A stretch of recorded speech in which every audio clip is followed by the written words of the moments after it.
What's up guys, I'm Ben from Authentic. This is my big camera comparison test of the new DJI Osmo Nano versus the Insta360 GO Ultra. Which one is the best tiny action camera out right now?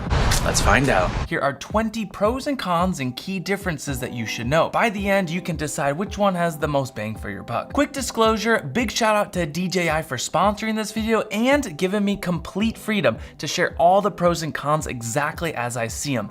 Unlike a lot of brands in this space, they didn't ask to see the script or influence my comparisons. I think that's a big win for transparency, and I honestly wish more brands took this hands-off approach. Number 1, sensor size and image quality. The GO Ultra has a 1/1.28 inch sensor, it's slightly larger, and is paired with a 5nm AI chip and an ambient light sensor. The Osmo Nano is 1/1.3 inch CMOS, so it's a tiny difference, but technically the GO Ultra has the edge. For image quality, across a wide variety of ratios and frame rates, they both look very good and very similar in my opinion. In 4K 30 16:9, the GO Ultra looked wider, but then switched to 4K 60 and the Osmo Nano looks wider.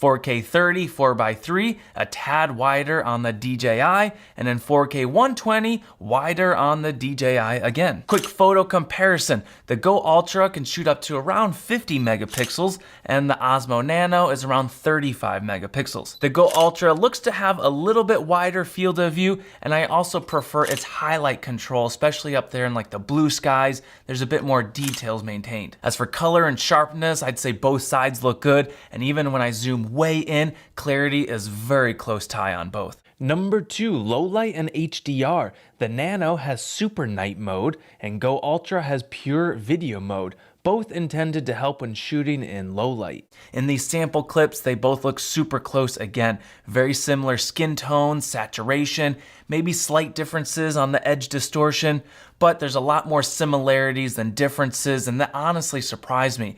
Throughout this whole edit, I had to keep triple checking my source clips to make sure that nothing was mixed up. Both sides look really nice. Number 3, frame rates and slow motion. The Nano does 4K 120 FPS. The GO Ultra can only do 4K 60. If you want to get up to 120 FPS, you gotta step down to 2.7K. And then if you want 240 FPS, both of them can do that at 1080p. So for high resolution, slow motion, especially at that 4K 120, big win to the Nano. Number 4, stabilization. In 4K 30 4:3 with stabilization set high on both, the diagonal field of view looked very close. Maybe a bit wider on the Nano, but the GO Ultra looked a touch smoother to my eye. Number 5, the size, weight, and ergonomics. Both are quite a bit chunkier than the early minis, but still smaller than a standard action camera. The weights are very similar. The Nano is about 52 grams, the GO Ultra is 53. The Nano plus dock is 123 grams, the GO Ultra plus dock is 161. And a quick side note, I really miss those days of the tiny size of the original GO cams. They were so small, lightweight, cute and tiny. They're inconspicuous to wear, easier to mount in those tiny places.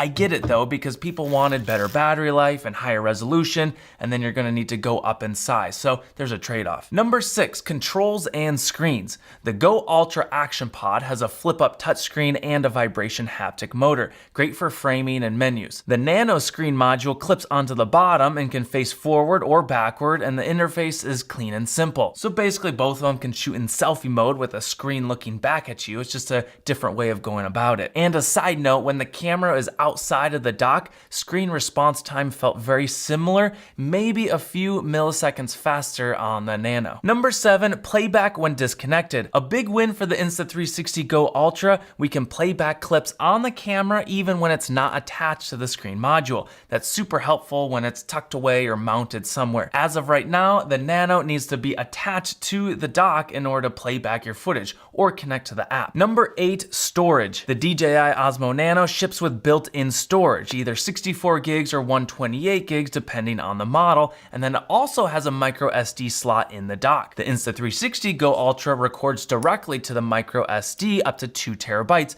but has no built-in memory. Number 9, storage workflow. For the DJI, you're always recording to the built-in storage. docked or not, and then later, if you need to clear out space in the field, you can export those files to the SD card. With the Insta360, it records directly to the micro SD with no extra storage in the dock. If you need more space, then you're going to need to swap cards or offload to your phone in a pinch. I can see the benefits to both sides. You guys gotta let me know down in the comments which one you prefer. I will say there have been multiple times when I'm out in the field and I hit record and I totally forgot the SD card, so having some built-in storage has definitely saved my hiney in the past. Number 10, battery life on the solo camera. In standalone use, the Nano did way better than the Go Ultra. We are starting the day with full batteries on each. For example, after 12 minutes of 4K recording, the Nano camera was down to 74% and the dock still at 100. The Go Ultra camera was about the same, 72%, but the dock was way down, almost 50% drained. So that brings me to number 11, battery with the dock. Both the Nano and the Go Ultra are rated to give around 200 minutes of recording time with the docks. Now, real world results were drastically different for me.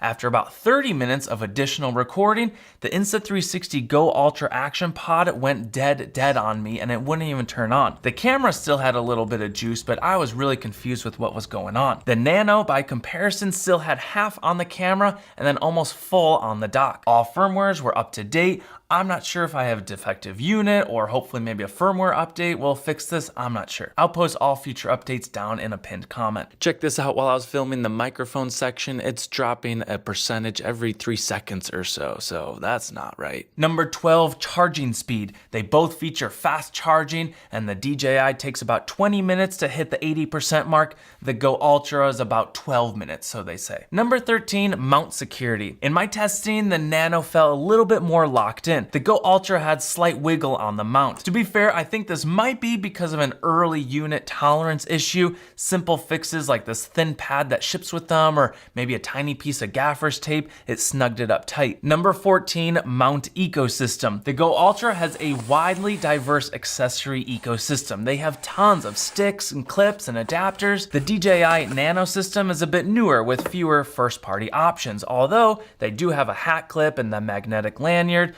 suction cup ball mount, headband, and the GoPro adapter mount with 1/4-20 tripod mount. But I gotta give one extra point to the DJI because its magnetic mount system is the same across the board. So whether you've got their new 360 action camera or you've got their Action 5 Pro, 4, 3, whichever one it is, they all clip in, they all work, and I really like that. Unfortunately for the Insta360, their system does not match. So if I got the old Go, it does not work with the new Go Ultra. Their 360 X5 camera, it does not work. It's kind of a shame, and I wish it was just the same across the board. Number 15, orientation and aspect. Both the DJI and the Insta360, they use non-square sensors. So physical mounting dictates the portrait versus landscape. I wish both offered a square capture so we could choose the aspect ratio later in the software. Even Apple is doing this on their brand new iPhone 17 front camera. Maybe this is the future? We'll see. Number 16, waterproofing. Both the DJI and the Insta360 camera units themselves are rated to go down to 33 feet. The screen modules, though, are only IPX4 rated, so that's about splash only. I wouldn't be dunking the whole thing. Number 17, audio. Here's how the built-in microphones sound and compare. Now for a little audio test and comparison, we've got sirens and traffic noise going on behind me. We've got leaf blowers going on over there. There's a waterfall going on over there. And which one is sounding best? This is audio on the DJI Osmo Nano, and this is audio on the Insta360 GO Ultra. And then both camera systems support wireless mic systems, which I think is super cool. Here's how those sound. And this is a quick wireless mic test. This is the DJI audio, and this is the Insta360. Now the DJI connected right away. It's got 32-bit float. It usually just sounds really good. With the Insta360, the Bluetooth was being really finicky on me, had troubles even connecting it directly to the Go Ultra, so I actually had to use that USB receiver to even get this audio to work. What do you guys think? There's a loud robot vacuum going on in the background. Which one sounds best? Number 18 is the editing ecosystem. The Insta360 has a really good mobile app, which has a lot of templates and special effects. Their desktop app is really good. It's fast, efficient. I really like it. The DJI Mimo app for your phone, it's a lot simpler, not as many powerful controls, but it works. And they also have a desktop studio app that you can edit, preview your clips. You can put multiple down on the timeline. Sort of reminds me of like a CapCut. Number 19, anti-loss and tracking. The Go Ultra supports Apple Find My built in for the camera unit itself. So it's small. Let's say it knocks off while you're wearing it on your shirt. With Apple Find My, you can beep it, you can find it. It's a really cool feature. In the DJI Mimo app, you can make the Nano play a beeping tone to help you track it down nearby. And number 20 is real world reliability and heat. I was testing these guys outside. It was about 90 degrees Fahrenheit, 4K 60, and unfortunately the DJI did hit an overheat moment and it stopped recording. However, then the Insta360, it kept rolling for a few more minutes and then it died, but due to other limits of that battery just getting drained so quickly. I'm gonna keep testing it, and again, all updates down below in a pinned comment. I even tried turning off the Wi-Fi, turning off Apple Find My to see if that fixed it. It has not. Both of these systems push a lot of heat in these tiny bodies, and especially at those higher frame rates. So it's just something to note. Which one do you guys think has more bang for the buck? Also, if you have any questions, leave those in the comments. I'll try my best to respond. All links down below. And thanks for watching, guys. I'll see you in my next one.